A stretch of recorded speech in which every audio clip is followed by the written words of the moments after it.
안녕하세요. CD에듀 사회통합 프로그램 종합평가 실전 모의고사 문제풀이 시간이 돌아왔습니다. 오늘은 사회 모의고사 기본 과정 문제를 살펴보도록 하겠습니다. 27번부터 36번까지 문제입니다. 자, 27번. 한국이 빠르게 경제 성장을 이룰 수 있었던 요인이 아닌 것은 1. 자본과 자원 2. 풍부한 노동력 3. 뜨거운 교육열 4번. 경제적 위기를 극복하겠다는 의지. 자, 한국이 50여 년 만에 빠르게 경제가 성장을 했어요. 그렇게 했던 요인, 중요한 이유, 원인이 아닌 것은 이렇게 말했는데요. 자, 몇 번이 원인이 아닌가요? 답은 1번 자본과 자원인데요. 자본하면 경제를 발전시킬 수 있는 돈을 말하는데요.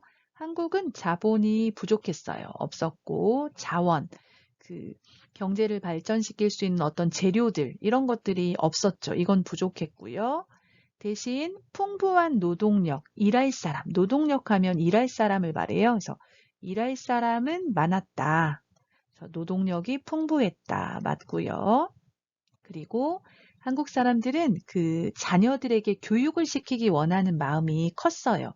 그래서 뜨거운 교육열을 가지고 있어서 교육열을 통해서 공부를 많이 하게 되고 공부를 많이 하면서 우수한 인력을 배출하게 되었죠. 그래서 우수한 사람들이 여러 가지 물건들을 개발하면서 수출을 통해서 경제가 빠르게 성장을 했습니다. 자, 그리고 네 번째, 경제적 위기를 극복하겠다는 의지가 있었습니다. 그래서 경제적으로 어렵지만 이걸 이길 수 있다, 이겨낼 것이다 라는 의지를 가지고 있었죠. 그래서 2번, 3번, 4번은 경제 성장을 빠르게 이룰 수 있었던 요인이 맞고요. 1번의 자본과 자원이 원인이 요인이 아니다 이렇게 선택하시면 되겠습니다. 28번 금융기관에 대한 설명으로 옳은 것을 보기에서 모두 고른 것은 기업, 단위농협, 우체국, 새마을금고도 안심하고 편리하게 사용할 수 있다. 니은 지방은행은 금리가 높은 장점이 있지만 규모가 작고 지점수가 적다. 디귿 인터넷 전문은행은 사용 절차가 간단하고 수수료가 낮아서 인기가 높다. 리을 화폐를 발행하는 한국은행은 개인이 돈을 맡기고 빌리는 대표적인 기관이다. 자, 기억 보시면요. 단위 농협, 우체국, 새마을금고도 안심하고는 마음 편하게 걱정하지 않고 또는 불안해하지 않고 그런 얘기죠. 그래서 마음 편하게 편리하게 사용할 수 있다. 맞죠? 자, 니은 지방은행은 금리가 높은 장점이 있지만 규모가 작고 지점수가 적다. 자, 지방은행이 아니고 상호저축은행입니다. 상호저축은행. 상호저축은행은 규모가 작고 지점이 많지 않아요. 그래서 조금 안전하지 않기 때문에 금리가 높은 장점이 있습니다. 지방은행은 여러분 뭐 경남은행, 광주은행, 대구은행, 부산은행, 전북은행, 제주은행처럼 그 광역시나 도에 설립이 된 은행이고요. 시중은행과 동일합니다. 금리가 낮고 안전성이 높은 금융기관입니다. 자, 디귿 인터넷 전문은행은 사용 절차가 간단하고 수수료가 낮아서 인기가 높다. 네, K뱅크, 카카오뱅크 이런 두 개의 인터넷 전문은행이 있는데요. 사용 절차가 간단한 거 맞고요. 수수료가 낮아요. 이것도 맞습니다. 그래서 디귿도 맞고 기억도 맞고 답은 기억 디귿 2번이 되겠네요. 자, 리을 화폐를 발행하는 한국은행은 개인이 돈을 맡기고 빌리는 대표적인 기관이다. 그렇지 않죠. 한국은행은 화폐를 발행하는 기관이에요. 그래서 개인이 돈을 맡겨요. 예금. 한국은행에서는 할 수 없고요. 빌려요. 대출. 이것도 한국은행에서는 할 수 없습니다. 그래서 리을은 틀렸습니다. 그래서 리을은 틀렸고 기억 디귿이 답이 되겠네요. 답은 2번이 되겠습니다. 자, 29번. 전통시장에 대한 설명으로 옳은 것을 보기에서 모두 고른 것은 자, 기억. 매일 열리는 상설시장의 한 종류이다. 니은 작은 상점이 모여있는 곳으로 가격 흥정을 할 수 있다. 디귿. 24시간 이용할 수 있어서 젊은 사람들이 많이 찾는 곳이다. 리을. 물건의 종류가 매우 많고 한꺼번에 많은 물건을 살 수 있다. 자, 전통시장에 대한 설명으로 옳은 것 찾아보겠습니다. 자, 매일 열리는 상설시장의 한 종류이다. 맞죠? 상설시장은 매일 열리는 시장이고요. 상설시장과 대비되는 개념이 정기시장이 있습니다. 정기시장은 정해진 기간에 열리는 거예요. 그래서 정기적으로 열리는 시장을 정기시장이라고 해서 여러분 지방에 가보시면 3일마다 열리는 3일장, 5일에 한 번 열리는 5일장 이런 것들을 정기시장이라고 할 수 있고요. 우리가 보통 이용하는 전통시장, 백화점, 마트, 편의점 이런 곳들은 매일 열리잖아요. 그래서 상설시장이라고 합니다. 그래서 맞았고요. 자, 작은 상점, 작은 가게들이 모여 있어서 여기서는 가격 흥정, 깎아주세요, 안 돼요, 깎아주세요 이런 흥정을 할 수 있다. 이것도 맞죠. 자, 그 다음 디귿. 24시간 이용할 수 있어서 젊은 사람들이 많이 찾는다. 이것은 전통시장이 아니고 편의점에 대한 설명입니다. 편의점. 자, 리을. 물건의 종류가 매우 많고 한꺼번에 많은 물건을 살 수 있다. 자, 이것은 대형 마트에 대한 설명이죠. 리을은 대형 마트에 대한 설명입니다. 그래서 답은 기억, 니은 1번이 되겠습니다. 30번. 국적을 결정하는 방법에 대한 설명으로 옳지 않은 것은 틀린 것을 찾아보겠습니다. 1번. 출생지주의와 혈통주의가 있는데 한국은 혈통주의를 채택하고 있다. 2번. 부모가 모두 대한민국 국민인 경우 외국에서 태어난 자녀도 대한민국 국민이다. 3번. 부모 중 한 사람만 대한민국 국민인 경우에도 그 자녀는 한국 국적을 취득한다. 4번. 부모가 모두 외국인이라도 한국에서 태어난 자녀는 대한민국 국민이 될 수 있다. 자, 국적을 결정하는 방법은 속인주의와 속지주의가 있어요. 속인주의는 부모의 국적이 무엇인지가 중요해요. 그래서 혈통주의라고 하고요. 속인주의, 혈통주의는 부모의 국적이 중요해요. 부모의 국적에 따라서 자녀의 국적이 결정되는 거고요. 자, 출생지주의, 어디에서 태어났는지 보는 거죠. 이걸 속지주의라고 합니다. 자, 속지주의는 태어난 장소가 중요합니다. 태어난 장소. 부모의 국적과 관계없이 어디에서 태어났느냐에 따라 국적이 결정되는 거죠. 자, 그런데 한국은 혈통주의를 채택하고 있다? 맞습니다. 부모의 국적이 중요합니다. 자, 부모가 모두 대한민국 국민이에요? 그러면 외국에서 태어나도 그 자녀는 대한민국 국민이다? 맞죠? 자, 부모 중 한 사람만 대한민국 국민이에요? 부모 중에서 한 명만 대한민국 국민이어도 그 자녀는 한국 국적을 취득할 수가 있습니다. 자, 이와 반대로 부모가 모두 외국인이라면 한국에서 태어나도 대한민국 국민이 될 수 있는 것이 아니고 대한민국 국민이 아닙니다. 왜냐하면 부모 중에서 한 명 이상이 한국인이어야 한국 국적을 받을 수가 있으니까요. 그래서 옳지 않은 것은 4번이 되겠습니다. 31번. 한국의 법 집행기관에 대한 설명으로 옳은 것을 보기에서 모두 고른 것은 자, 기억. 검찰은 범죄자를 재판에 넘길 수 있다. 니은. 검찰은 교통단속, 음주운전 단속을 한다. 디귿. 경찰은 국민의 생명과 신체, 재산을 보호한다. 리을. 경찰은 재판에 직접 참여하여 형벌을 결정한다. 자, 기억부터 보겠습니다. 자, 법 집행기관 하면 두 가지가 있어요. 하나는 경찰, 또 하나는 검찰 두 가지가 있고요. 자, 기억부터 볼까요? 검찰은 범죄자를 재판에 넘길 수 있다. 수사를 한 후에 재판을 재판을 신청할 수가 있습니다. 맞아요. 자, 검찰은 교통단속, 음주운전 단속을 한다. 자, 교통단속, 음주운전 단속은 경찰이 하죠. 그래서 검찰 아니고 경찰이고요. 경찰은 국민의 생명과 신체, 재산을 보호한다. 이거 맞습니다.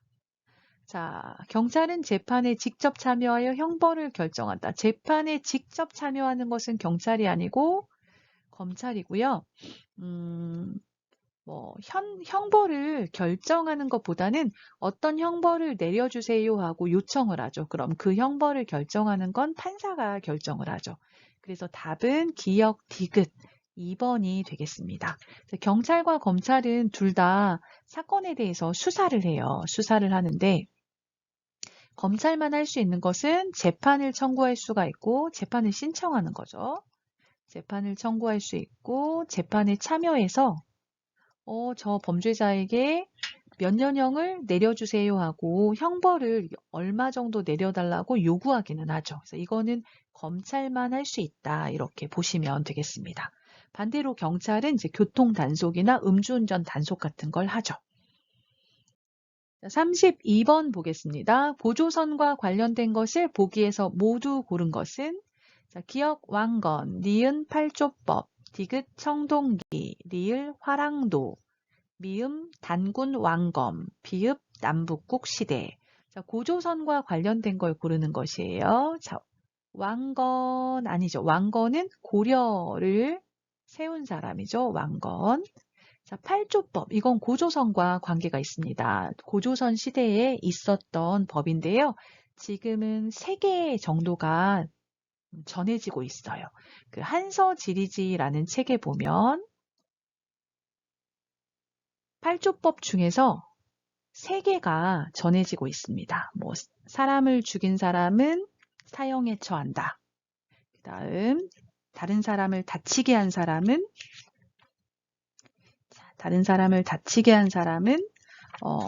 곡식으로 뭐 갚게 한다. 이런 내용들이 나오죠. 그리고 3번째 보면 도둑질한 자는 도둑 맞은 집에 노비로 삼는데 뭐 죄를 용서받으려면 50만 전의 돈을 내야 한다. 그래서 3가지 조항이 전해지고 있습니다. 자, 청동기는 고조선 시대에 사용했던 거고요. 고조선은 청동기 문화위에 만들어졌다고 기억하시면 되겠습니다. 자, 화랑도는 신라 시대의 귀족과 그 평민 청년들이 이렇게 만든 어떤 조직이에요. 군사 조직인데요. 이 화랑도를 통해서 삼국통일의 기반을 마련했죠. 그리고 미음 단군 왕검은 고조선을 만든 사람이죠. 그래서 고조선을 만든 사람 단군 왕검. 자, 남북국 시대는 통일신라와 그리고 통일신라와 발해가 함께 공존했던 시기를 남북국 시대라고 합니다. 그래서 고조선과 관련이 된 것은 니은 팔조법, 디귿 청동기, 미음 단군 왕검에서 니은, 디귿, 미음 3번이 되겠습니다. 고조선은 청동기 문화위에 세워졌다. 그래서 비파형 동검, 그리고 고인돌 이런 문화 유적을 볼 수가 있고요. 자, 그러면 다음 문제로 넘어가 보겠습니다. 자, 33번. 보기를 시간 순서대로 나열한 것은 자, 가 3.1운동, 나 8.15 광복, 다 대한제국 수립, 라 대한민국 임시정부 수립. 자, 역사적인 사건 순서대로 하는 건데요. 자, 조선이었다가 대한제국으로 이름을 바꿔요. 그게 1897년에 있었던 일입니다. 그리고 3.1운동은 1919년 3월 1일에 있었던 독립운동이죠. 그리고 대한민국 임시정부가 이 3.1운동이 일어나고 그 다음 달 1919년 4월에 중국 상하이에 만들어집니다. 그리고 8.15 광복은 1945년 8월 15일에 일본의 지배에서 해방되어서 독립한 날을 말하죠. 그래서 순서대로 배열을 해보면 다, 그리고 가, 라, 나 해서 다, 가, 라, 나 3번이 되겠습니다. 답은 3번이 되겠네요. 자, 34번 볼까요? 자, 조선시대의 과학기술에 대한 설명으로 옳지 않은 것. 1번, 백성들에게 세금을 많이 받기 위해 과학기술을 중요하게 생각했다. 2번, 세종 때 해시계, 물시계, 혼천이 등과 같은 과학기구를 많이 만들었다. 3번, 세계 최초로 강우량 측정 기구인 추구기가 발명되어 비의 양을 측정했다. 4번, 거중기를 이용하여 수원 화성을 건립할 때 공사 기간을 단축할 수 있었다. 자, 조선시대의 과학기술로 옳지 않은 것, 틀린 것을 찾는 문제입니다. 1번이 틀렸죠. 자, 과학기술을 중요하게 여겼어요. 왜 중요하게 생각했어요? 과학기술이 발전을 해야 농사를 잘 지을 수가 있었어요. 그래서 백성들이 좀 더 편안하게 생활할 수 있도록 또 강한 조선을 만들기 위해서 농사를 잘 짓기 위해서 과학기술을 중요하게 생각했고 세금을 많이 받기 위해서 그랬던 게 아니죠. 자, 세종 때 해시계, 이름은 앙부일구라고 합니다. 앙부일구. 동그랗게 생겼어요. 그래서 여러분 축구, 야구 할 때 공이 동그랗잖아요. 그래서 구, 해시계, 이제 앙부일구 기억하시면 되겠고요. 물시계는 자경루라고 합니다. 자경루. 자경루라는 물시계를 만들었고 혼천이는 그 별이나 달 이런 것들의 움직임을 관찰하는 천체 기구예요. 그래서 혼천이 같은 과학기구를 많이 만들었다. 맞습니다. 세계 최초로 강우량을 비가 오는 양을 측정하는 추구기가 발명되어 비의 양을 측정했다. 맞고요. 자, 거중기라는 걸 만들어요. 정약용이란 사람이 이 거중기를 만드는데요. 정약용이란 사람이 거중기를 만들었는데요. 이 거중기를 이용해서 그 정조 임금 때 수원 화성을 지어요. 그때 공사 기간을 단축했다. 원래는 10년 정도 걸릴 거라고 생각했는데 3년 만에 이제 그 수원 화성을 다 짓습니다. 그래서 4번도 맞는 내용이네요. 그래서 34번에 틀린 것은 1번이 되겠습니다. 자, 35번. 보기의 괄호에 공통으로 들어갈 말은 보기. 한국의 서해안과 남해안은 수심이 얕고 밀물과 썰물의 차이가 커서 이것이 발달해 있다.